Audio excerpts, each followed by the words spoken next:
আপনি তো বললেন যে আপনি টোকাই কেন বলেন? আপা, আমরা যখন ছাত্রদল করছি, আপনি ইডেনে পড়ছেন, আমিও ইডেনে পড়ছি। হুম, তো হুম, হুম। ছাত্রদল যখন করছি আমরা, ছাত্রদলের মধ্যে না গ্রুপিং ছিল, বুঝছেন? গ্রুপিংটা কেমন? যে এর গ্রুপে কতজন ভালো মানুষ, ওর গ্রুপে কতজন ভালো মানুষ। কিন্তু এটা এমন ছিল না যে সিন্ডিকেট ছিল না। ব্যাপারটা বুঝছেন? হুম, হুম। সিন্ডিকেট ছিল না, নেতৃত্বের প্রতিযোগিতা ছিল। এখন সিন্ডিকেট হয়ে গেছে। যেই নেতার ক্ষমতা বেশি তার লোকজনকে ঢুকায়। এটা কি জুতা টানে? নাকি টোকায়? নাকি গাঞ্জা খায়, ফেন্সিডিল খায়? এগুলা কোনো যাচাই বাছাই নাই। আমার লোক, আমার বাসায় বাজার করে, আমার বাচ্চাদের আন্ডারপ্যান্ট পরিষ্কার করে। এটাই আমার নেতা বানাইতে হবে এরে। এটা তো শহীদ জিয়া তো এই দল বানায়া দিয়া যায় নাই। এই দলের তো আপু একটা ইতিহাস আছে ভাই। আমাদের স্বাধীনতা যুদ্ধের সাথে বিএনপি ওতপ্রোতভাবে জড়িত। স্বাধীনতার ঘোষক শহীদ রাষ্ট্রপতি জিয়াউর রহমান। হুম, হুম। রণাঙ্গনে যুদ্ধ করছে। এই দলের ইতিহাসটাকে তো আমাদের শহীদ জিয়ার আদর্শকে টাইনাই না এ প্রজন্মের মধ্যে দিতে হবে। তাহলে হুম। আপনি ওইটা বাদ দিয়া ছাত্রদলকে ধরেন ছাত্রদলের প্রতি আমাদের ভালোবাসা এই যে আপনার ছাত্র সংসদ নির্বাচনে এরকম গোহারা হারলো আপু। এইটা থেকেও তো শিক্ষা নেওয়া উচিত যে হোয়ার ইজ আওয়ার হোল। হ্যাঁ, এটা তো বলতেছে যে এটাও জামাত শিবিরের এক ধরনের ইয়ে ছিল। না নিয়ে এগুলো গেছে। হচ্ছে বলার জন্য যে ভিসি হচ্ছে জামাতের। হুম। জনস্রোত কেউ ঠেকাইতে পারে? ভিসির বাপের ক্ষমতা আছে জনস্রোত ঠেকানো? ওরা ক্যাম্পাসে কাজ করছে আপু। জেনজিদের সাথে ঢুইকা ওদের যে প্যানেল সাজাইছে, ওখানে এমনভাবে সাজাইছে যে ওরা যেন পাস করে এবং ছাত্রদলকে তো পছন্দ করে না। আপনার ছাত্রদলের অ্যাক্টিভিটি, ছাত্রদলের প্রেসিডেন্ট সেক্রেটারি, বডি ল্যাঙ্গুয়েজ, তারপরে হচ্ছে ধরেন তাদের ইনকাম স্টেটমেন্ট নিয়ে মানুষ কথা বলে, তাদের যে সারাউন্ডিং আছে এগুলো নিয়ে কথা বলে। এবং ছাত্র বিষয়ক সম্পাদককে নিয়ে তো আমি সারাদিন কই। এমন একজন ব্যক্তির দায়িত্ব দিছে, সে যে একজন ছাত্র সম্পাদক, তার কিন্তু কোনো অ্যাক্টিভিটি নেই। হাজিরে হুম। নিয়ে এই এত বড় ছাত্র সংগঠনের একজন এত বড় নেতা, ছাত্র বিষয়ক সম্পাদক, হাজিরে নিয়ে একটা স্টেটমেন্ট দেয় নাই ফেসবুকে। বা নিজের নিজের কোনো ইয়ে না। আরে ভাই, তুমি কি গুপ্ত? যে এখন কি হাসিনা আছে যে বক্তৃতা দিলে সমস্যা হবে? ধরেন ছাত্রদলের বিভিন্ন বিষয় নিয়ে তো কোনদিনও দেখি নাই প্রেসের সামনে সে আসতে। কোনদিনও দেখি নাই। তো এটা কেন বানাইছে? বলে যে এটা হাইকমান্ড বানাইছে। তো হাইকমান্ডের কাছে রিপোর্টটা তোরা দিছ। এবং হাইকমান্ডের খুব কাছের। দলরে স্যাবোটাইজ করতেছে প্রতি মুহূর্তে। শহীদ জিয়ার আদর্শ ভাঙচুর করে ফেলতেছে। সিন্ডিকেট দিয়ে দলরে ধ্বংস করে দিছে। সে নাকি আবার হাইকমান্ডের লোক। How it possible? তাহলে মানুষ বলবে না? কথা বলবো না আমরা? আরেকটা জিনিস বললেন যে আপনি আমি টোকাই বলব না। যুবদল। আগে দেখতাম ছাত্রদল থেকে যারা অবসর নেয় তারা যুবদল করে। হুম, হুম। যুবদলে ক্লাস 3 পাস এক পোলারে আইনা মহানগর দক্ষিণের সেক্রেটারি বানাইয়া দিছে। আপনার তো বুঝতে হবে এর রুটটা কোত্থেকে। আপনি হুম, কয়লা ধুলে তো আপু ময়লা যায় না।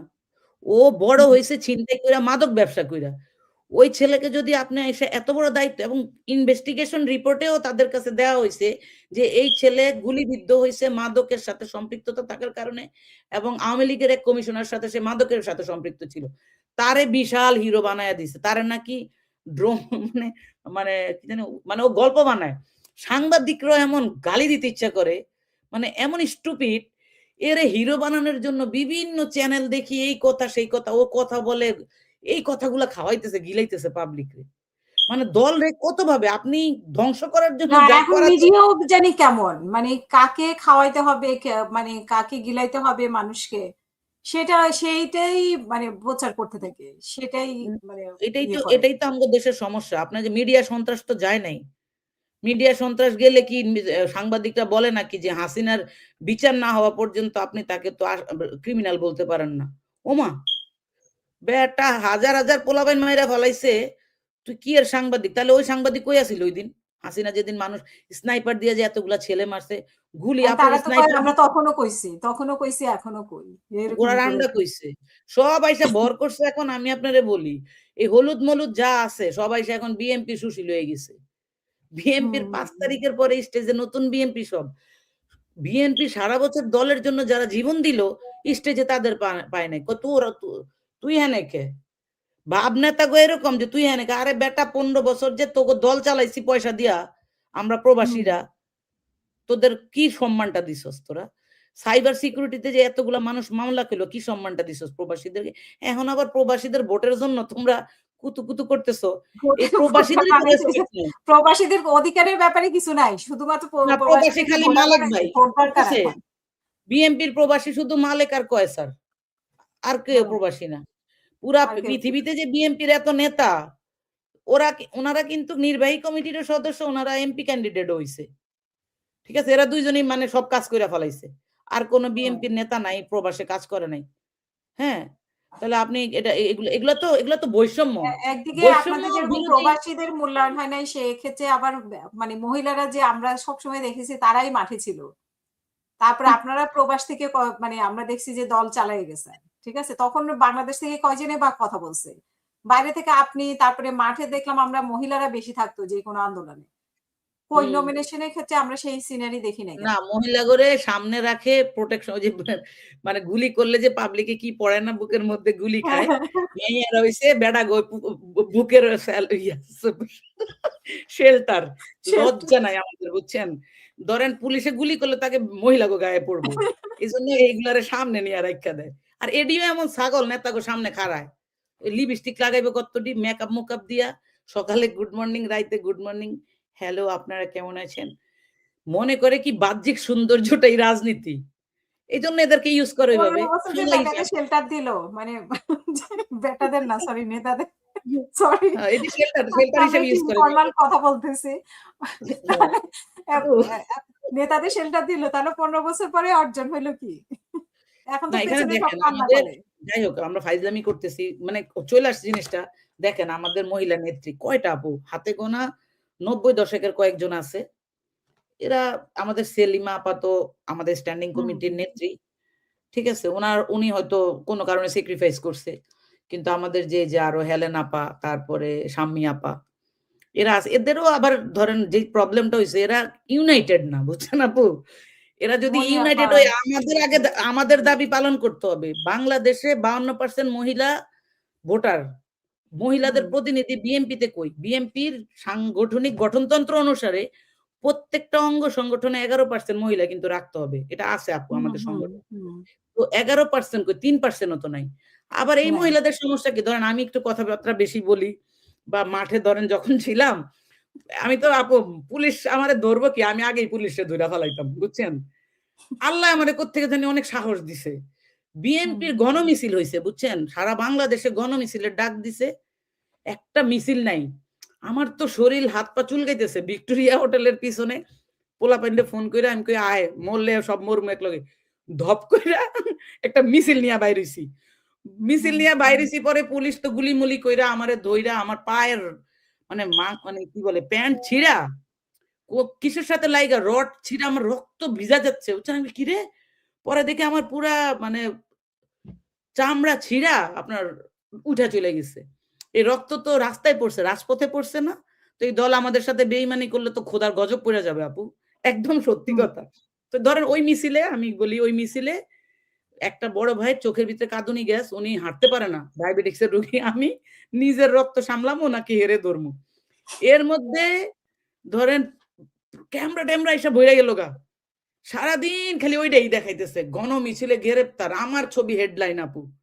ঠিক আছে? হুম, বিএনপির কিছু দেখানোর ছিল না, হ্যাঁ? ওই হুম, গণমিছিলের ছবিটা, ফুটেজটাই দেখাইছে। নেতারা ৩ তলায় উইঠ্যা বইয়া রইছে পার্টি অফিসের। এখন এই যে মেয়েরা, শাম্মী হুম, আপার কথা মনে আছে? গাড়ি থেকে নামায়া পুলিশ হেঁচড়ায়া উনার চামড়া-চুমড়া হুম, তুইলা হুম, ফেলছে। তারপরে হুম, হেলেন আপা, আমাদের ওই যে হীরা আপা, এই আপুগুলা হয়তো শুনেন উনাদের তো একটা বয়স হইছে এখন। মনি আপা সহ যারা আছে। তো হুম। উনাদের সরাসরি নির্বাচন করতে দেয় নাই প্রার্থী। আমার মতে তাদেরও দেওয়া উচিত ছিল। ঠিক হ্যাঁ, আছে? ধরেন ওনারা তো এখন মহিলা হিসেবে তো বিবেচনা করা যাবে না। ওনাদেরকে প্রার্থী হিসেবে বিবেচনা করতে হবে। যে এক্সাক্টলি মহিলা ধরেন কোটায় ফালায় পরের রাখবো বা ই জেনারেশন। করব। ওনারা তো মানে হ্যাঁ, নির্বাচন করার মতো যোগ্যতা আছে। তাহলে আমি কেন এক্সাক্টলি। মহিলা কোটায় চলে যাব? ইভেন এটা একটা গেল। হ্যাঁ, এরপরে এই এনাদেরকে দিয়া ধরেন কিছু আপনার ইনোভেটিভ কাজ করতে হইব তো। মহিলা দলের বয়স হইছে আপু ১১ বছর। আব্বাস ভাইয়ের বউ এরা মানে কামড়ায়া ধইরা রাখছে অজগর সাপের মতো। বুঝছেন? এটা আর ছাড়বো না হে। হুম, রা হুম, রাস্তার বস্তির বেডি-বুড়ি সব লইয়া আইছে মহিলা দলে। উনাদের বস্তির মেয়েদের ছাড়া রাজনীতি করা যাবে না। ঠিক আছে? তো আপনার প্রসেস নেতৃত্ব তো থাকতে হইব। ধরেন আব্বাস ভাবি ২-৩ বছর থাকতো, পরে ধরেন এই যে যারা এই ৯০ দশকের নেত্রী ছিল তারা যাইতো। তারপর হয়তো আমরা চেষ্টা করতাম। আপনি যদি ৫০ দশকের বুড়িদেরকে রাইখা দেন ১১ বছর, তাহলে ৫০ বছরের ওই বুড়ি আর ১০ বছর পরে কত? ৬০ বছর? তো ওই ৬০ সময় আমার বছর। বয়স কত? হে যদি ৮০ বছর বয়সে দল ছাড়ে, তা আমি তো নিজেই বুড়ি। মানে আপনি আপনি হুম, বয়সেরও তো একটা ব্যাপার আছে নেতৃত্বে। টাইম ম্যানেজমেন্ট এর বিষয় আছে না? কোন এগুলার হিসাব কিতাব নাই। মহিলা দলটা পুরা ছারখার কইরা দিছে আপু। বাসার কাজের বুয়াদেরকে দিয়া মহিলা দলের বড়, বড় দায়িত্ব দিয়া রাখছে। জানেন আপনি? Very bad. এবং এই মানে মহিলাদের এটা জন্য যদি এখন তো বলবে যে বা এখন আপনি কি এটা শত্রুতামি করে বলতেছেন নাকি নো, ওরকম কোনো আমি প্রমাণ আছে আপনার সত্যি কাছে? আপু, আপনি চুপ থাকতেছেন, চুপ থাকেন, হ্যাঁ? আমি প্রশ্ন তুলতেছি, আমার প্রশ্নের উত্তর দেন আপনি। এটা হচ্ছে হুম, রাজনীতি। দল কি আমার হুম, প্রশ্নের উত্তর দিতে পারবে? যদি একটা উত্তর দিতে পারে, আমি আর জীবনে আর বিএনপির সমালোচনা করব না। আমি সমালোচনা শুরু করছি কখন বলেন? আমি আগেও লিখতাম ফেসবুকে আপু। আমি আগেও লিখতাম, যদি কোনো অনিয়ম থাকতো লিখতাম। কিন্তু কম লিখতাম। হাসিনার দিকে ফোকাস ছিল আমাদের। দলীয় জিনিস হুম, তখন তো আসলে লেখার বিষয় না। কিন্তু ৫ তারিখের পর আমরা একটা স্বপ্ন নিয়ে তো দেশকে গঠন করতে চাই, রাইট?